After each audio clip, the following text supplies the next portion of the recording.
Hey cuties, I'm Lanikia and you're watching What Happened on the Soaps. This is Young and the Restless edition. So let's just go right into it. Today is Thursday. Oh my gosh, it's already Thursday. June the 23rd, 2022. Um and let's me go. Okay, I got my volume up because she's being rather loud today. Okay, let's go right into it. We start with on a scale of 1 to 10, I'm gonna give this a 7. We start with we see Michael and Diane, and he's talking. He's invited her out, and she said he's the only person besides Kyle who actually wants to see her. She's talking to him, and he tells her that Nikki's after her, and Nikki wants him to do a deep dive, and he's letting her know ahead of time he's going to do a deep dive. And she's like, okay, but you're not gonna find anything over Taylor G. Because I said I wonder did she use another name while she was doing it? Because I feel like he's gonna find something.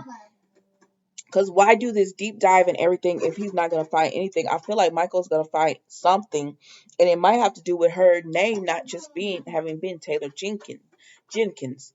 So then we see that he just talks to her, and they do like they normally do, talk about how she's changed and it's okay to change. And he trusts that just be patient, and people in time will understand and be what more welcoming to her, some people, and some people never will. So then Jack comes up because Jack was at the house with Kyle and Summer, and they let Jack know that Kyle is going to step down as CEO of Abbott Jabot, and he's going to be CEO of Marchetti and everything. And Jack was disappointed because he wants to work with Kyle, but they said we'll just hang together more in our personal life, which is even better. And Jack was like, yeah. So when he sees Diane, he tells her Kyle and Summer have some really big news. And she says, thank you for telling me that. And Michael makes a little comment about people should be more open into forgiving and all that. It was a shot at Jack. So when Diane leaves, Michael just apologizes for that. And Jack says, I have no concerns about Diane. She might change, but I'm honestly staying neutral in this. I'm just here to support Kyle. So then Jack leaves. Now Phyllis has been listening in the whole time, and so what's his name? Michael tells Phyllis, come on down. She said, how you know I was there? And he was like, I can feel you from a 50-mile radar or something. And she said, oh, that's weird. But anyways, he just tells her, Phyllis, you got to stop this. You're acting like a crazy woman sneaking around. He said, at the end of the day, Kyle is willing to forgive his mother. He's on the path to forgiveness. And Kyle done forgave this woman. What are y'all talking about? And she said, Summer is Kyle's wife, so she's going to be with Kyle and everything. And so that means she's going to interact with Diane, and you don't want her to choose between her husband and you. So then Phyllis hits Summer up, and she just tells Summer to come speak with me, but don't tell anyone you're here. So Summer had tried to get Jack to talk earlier about what happened with Phyllis. He's still not telling you. Why do you keep asking? Like, let it go. Dang. So then Diane comes over, and Kyle is telling Diane, about them staying, and she's so happy. And then that's when Summer gets the text from Phyllis, so she goes to see Phyllis. And so she's talking with Phyllis, and Phyllis says, she was like, why are you secretly coming into town or whatever? She said, I just wanted to spend some quality time with you alone without other people knowing and everything. And so Phyllis is, she's there, she's talking to Summer, and she's just like, I'm turning over this new leaf. I'm not going to, go crazy behind Diane. And there's no point because at the end of the day, Phyllis, they all just, you end up being looking bad at it, not Diane. So just let it go. And she said, that's exactly what I'm going to do. So Phyllis is telling Summer, I'm over at Hire the Abbotts and everything. And Summer says she lets her know that they're going to stay in Genoa City, which makes Phyllis know, okay, well, I think she's taking Michael's advice, which means like they're going to have to be in Summer's life, and I don't want her to choose between us. So then, excuse me, Phyllis asked Summer, how are the Abbotts? And she said, everything's peaceful, and I'm warning you, I don't want you being the person to interrupt that peace. And Phyllis says, well, look at you warning me. And she says, but I've told you I'm not gonna let Diane, all that anger and stuff I have for Diane, I'm not gonna let it get to me. I feel like Phyllis, she said, it's going to be hard, but I'm going to try. And I feel like Phyllis is scheming. She's up to something, but I hope not. Like, let Phyllis be happy and let her have her relationship with Summer and just move on from there. Like, move on from Jack, move on from Diane, move on from all of it. That's what I would like to see or whatever. Because at the end of the day, I feel like I'm like Phyllis. Like, this woman lied about dying, and she had all these people, convicted of murder, like being suspects for her murder. And she did horrible things to them, but yet everyone's willing to forgive her, and Phyllis is all in the wrong because she's not, or whatever, or because she's not trusting of Diane. So I let it go, Phyllis. Just move on or whatever. But um Phyllis tells Summer again, I'm not gonna do anything, and Summer says, well, if that's the case, come with me now. Come confront Diane. And I'm like, Summer, no one has to prove anything to you. This is children get on my nerves on these soaps, child. Phyllis does not have to prove anything to you. She does not have to go and be around Diane. She just said it's going to be hard. So why put her in that atmosphere when she said it's going to be hard, but she's going to try to broker peace and everything? That doesn't mean you throw her into seeing Diane, and I don't get it. But and why is Phyllis the one having to prove herself? Diane has been talking, and she takes these little shots at people and everything, and nobody says anything.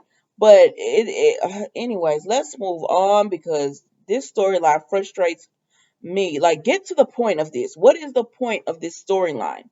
All right, so let's move on. So then we see Amanda's having coffee and money comes, and she's all upset because their mother had another incident, and she's not doing well, but they're getting her caregivers, they're putting her at home and everything.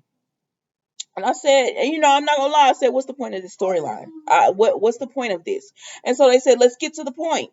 So Money tells Amanda, go be with mom, because she said, you missed out on so much time. You want to make up for that time. Go be with mom. Because Imani thought Amanda was gonna do it, and Amanda was like, "You're the one who missed out on time." You know, she has a great relationship with their mom. She had her the whole time, and so Amanda was like, "I don't know. We just launched," and Imani's like, "I could take over any responsibilities, and if I have any questions or need any help, I know where you are, and everything." And so Amanda was like, okay, I'm gonna think about it. So I'm not gonna hold you long on this. So then we see Amanda talks to Devon, and she tells him everything that's going on with her mom, and he tells her, go be with your mom. And I said, okay, I see where the storyline is going now. So now Amanda is not there to safeguard Nate from Amani. And so then we see that earlier in the day, Elena and Devon meet in the hallway, and he's like, "Oh," he runs back into his place, and she was like, "Are you okay? Is it me?" He was like, "No, I lost my tablet. I just remembered I didn't have my tablet, and I can't find it." So she helps him find it, and while she does that, she gets a phone call, and it was a phone call about she's going to speak at a conference.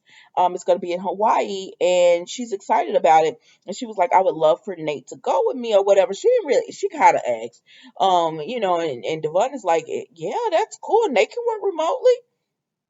That's cool, or whatever. And so then we see that Nate comes home, right?